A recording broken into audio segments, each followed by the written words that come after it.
Hello guys, mag-reaction video lang ako dito sa napanood ko sa FB na yung mga anak, sinorpresa nila yung tatay nila, Father's Day.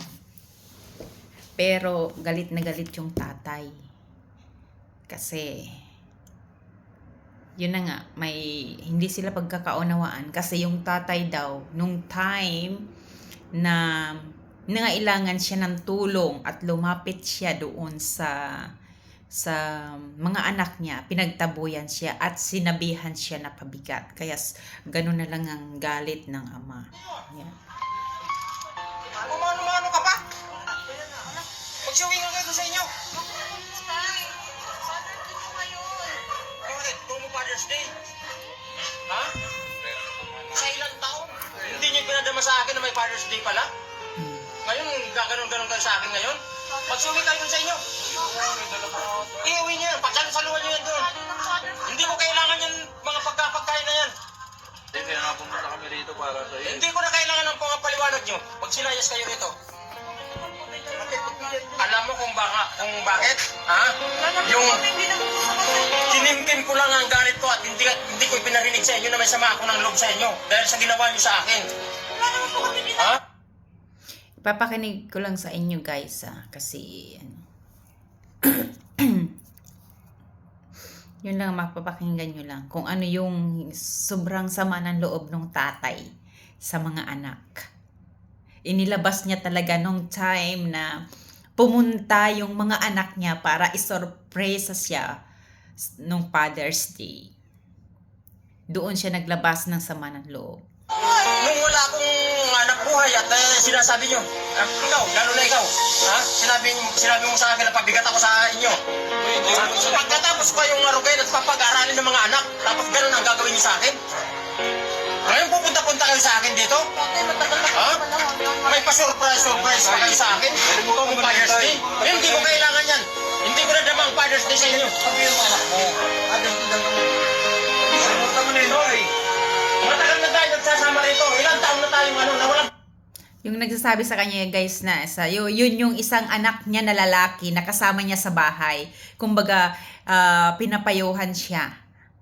Pinapayuhan siya na yun na nga tanggapin na lang kasi anak din naman niya yun.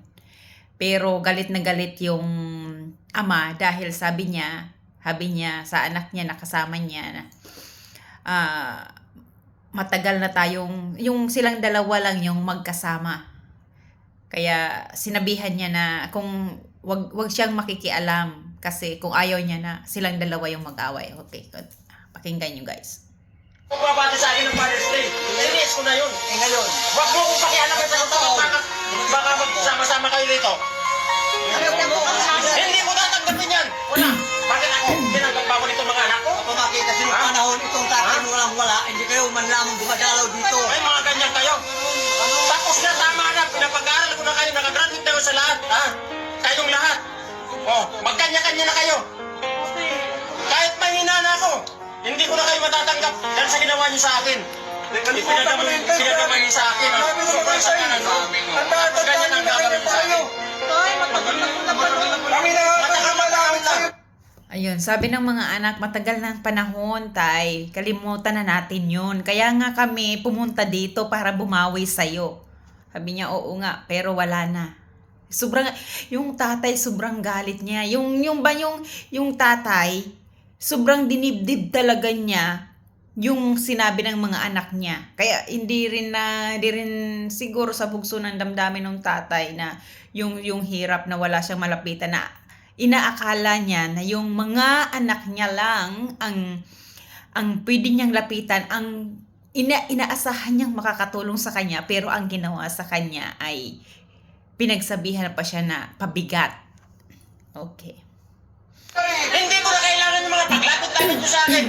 Dahil kinalimutan ko na yan. Kinalimutan ko wala akong anak. Anong sobra na kayo? Nung ako nangangailangan sa inyo. Ha? Kahit sinasabi ko sa inyo na bigyan niyo man lang ako ng pambili ng gamot dahil may sakit ako. Ano, binigyan niyo ba ako? Pinalayas niyo pa ako. Anong ginawa ko? Nagsumikap ako. Ay, matagal na yun, tay. Kalimutan mo na yun. Hindi ko na makakalimutan yung mga nakaraan na akin, yung mga pinadaman niyo sa akin, na mga wala kayong kwenta mga anak. Yan.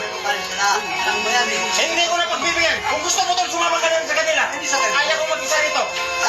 Huwag mo akong pagunayan, baka tayo mag-away. Sabi nga, itong biso patawarin yung humingi sa tawad. Pabigyan mo, anak mo yan eh. Hindi na. Kalimutan na natin.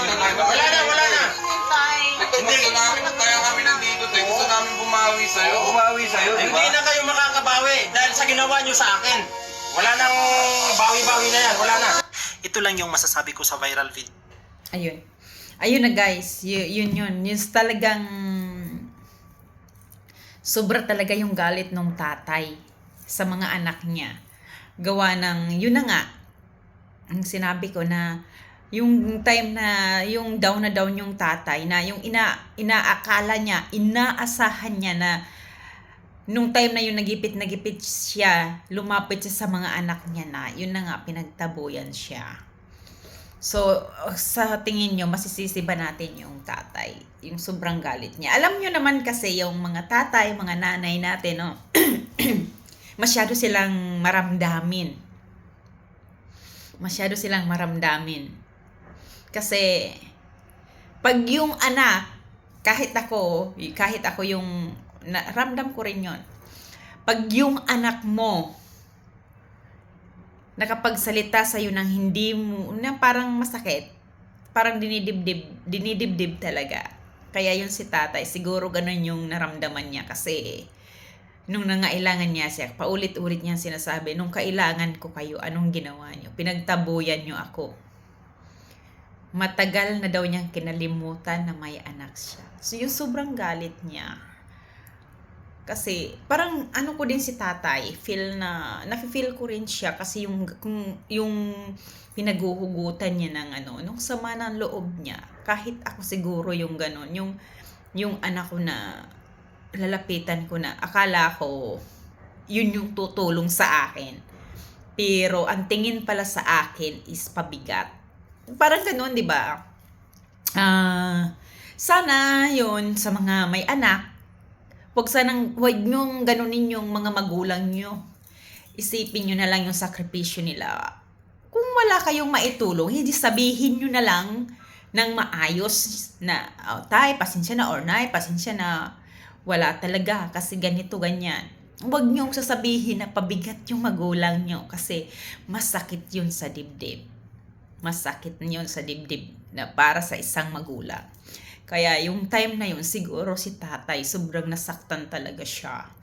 Tapos, yun, hanggang ngayon, hindi niya mapatawad hindi niya mapatawad yung mga anak niya na tinaboy siya nung time na yun at sinabihan pa siyang pabigat. Tingnan mo, matagal ng panahon pero nasa isip pa rin ni tatay yung sinabi ng mga anak niya na pabigat siya. Tapos, pinalayas pa siya. 'Di ba? Gaano kasakit 'yun, 'di ba? Tayo nga, 'di ba, kapag manghingi tayo ng tulong kahit sa sa kamag-anak natin or na wala na ngang maibigay, tapos parang ipagtatabuyan pa tayo. 'Di ba masakit 'yun? What more sa isang magulang? 'Di ba? Gaano kasakit 'yun? Yung alam mo, yung nagsakripisyo ka para sa anak mo, tapos hindi ka nga nanghihingi ng yung kapalit ba nung paghihirap mo. Kaso nga lang, dumarating talaga yung time na talagang hirap ka din, gipit ka rin. Na alam mo naman yung anak mo na meron. Kasi kung alam mo yung anak mo na wala, hindi ka lalapit dun, di ba? Common sense na lang yun. Ang ginawa ng mga anak, ipinagtabuyan pa yung tatay nila at sinabihan pa na pabigat. Napakasakit nun sa part ng magulang. Kaya sa mga anak dyan, please, kung wala kayong maibigay sa magulang nyo, hindi naman yan sila magpipilit eh. Sabihin nyo ng maayos. Huwag yung palalayasin nyo, huwag sasabihan ng pabigat. Kasi nung lumaki kayo na, hindi naman kayo pabigat sa kanila eh. Although, sabihin pa natin na,